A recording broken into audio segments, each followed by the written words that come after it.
My friend Eileen Hull just came out with a line of Stitchlits dies with Sizzix. So today I'm going to share with you how to make some cool projects with them. You're going to need some paper, some felt, the Stitchlits dies, the needlebook die, and the embroidery hoop die, as well as some adhesive and embroidery floss. First, take the felt and cut it in half the long way. So this is going to be a 9x12 sheet of felt. And you're going to die cut that with the embroidery hoops. You're going to die cut 2 white pieces, 2 black pieces, and then run it through with some chipboard. And this will be the stabilization for the center. Next, I'm going to die cut the parts for the needlebook. Now I'm not making a needlebook, I'm making a notebook, and I'm running all this through my big shop machine, and it will cut through all these different materials: felt, paper, chipboard, etc. Now for the Stitchlits dies, these are Thinlits dies, so they are thin. They need a base platform. You're going to put down the bottom cutting pad and then put the dies on it, put your paper on that, and then put the top cutting pad on, so you're making a little sandwich, and then running that through the big shop machine, and it will die cut all the parts. Now I did this a few different times using yellow and red paper for the flowers, and then I used that teal polka dot paper for the leaves. So I did this a few times. You can use a pin to help push the paper out of the dies on some of the more intricate dies.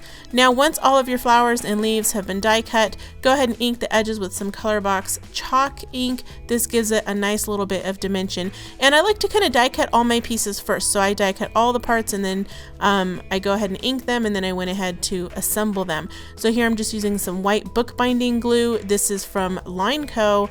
And I'm covering the entire chipboard piece of the needlebook with this, and then I'm going to add the paper for the front and the paper for the back. I cut all of this with the same die, so the chipboard and the 2 pieces of paper, and all you have to do is glue it together. So I used some Fancy Pants paper here. This is some of their newer line. It's super cute. And again, I'm going to glue the paper on the inside.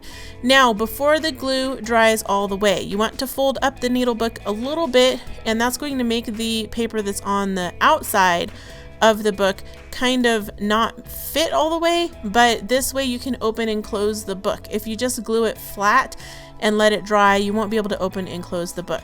Next, I decided to cut some pages with my paper trimmer for the inside of the book. I cut these to 4 inches by 3 1/4 inch, and then folded them in half to make 2 by 3 1/4 inch pages. The needlebook die does not come with a die that cuts this, but it's just a rectangle of paper, so it's super easy to cut on the trimmer. And if you're going to make the needlebook, you would want to cut a piece of fabric the same size. So I stacked these together in sets of 4, and then I used the needle to punch a hole through the center on the fold. So this is a traditional bookbinding technique. So I threaded the needle with some craft floss. This is Prism craft floss. You can get it really cheap at the craft store. I poked a hole in one side, and then to poke the hole on the other side, I flipped my page around. That way I would have the holes be the same distance from the top and from the bottom. Once the holes were in the pages, then I put it in the needlebook, punched the holes again just using the needle, and then threaded the string through the needlebook, then across the pages, and then back out the back of the spine of the needlebook, and repeated that to put in my sets of pages. You could put a lot of pages in here. I'm doing about 3 or 4 in a stack. You could do several stacks to make 30, 40, 50 pages if you wanted to. Once that's done, tie the ends of the string off, and you can see that it makes a cute little book there on the inside. Next, I stamped some little words inside of my, this is like a miniature planner. You could stamp each day of the week. I just stamped the words this week. I thought it would be kind of fun as like a little planner notebook that we could keep in my purse, or my daughter could put in the glove compartment of her car. Now you're going to decorate the book. This is a really fun part. These are the Stitchlits dies from Eileen Hull and Sizzix. So what's cool is there's holes punched in some of these flowers, and you can just follow along the holes to stitch it with some embroidery floss. So it just makes a really cute look. Next, I used a ribbon to tie the little book shut. The needlebook die comes with a tab that you can use to add a snap, but I decided to skip that and just put a ribbon. So here you can see I'm adding some more embroidery floss to my red flowers and just layering those with some 3D pop foam dots just to give it some dimension and make it look pretty. And then I added some of the leaves on there using some Tombow permanent adhesive. Next, I'm going to create this embroidery hoop, and this is actually going to be a car air freshener. So I'm going to use the cardstock or the chipboard as the base, and then the white felt that I use is Presto felt. So it's actually adhesive on the back, so I just peeled the back off like a sticker and stuck it to the matching piece of the chipboard. And then I cut out the top of the embroidery hoop with a little piece of silver felt, glued that on. And again, I'm just using the same bookbinding glue.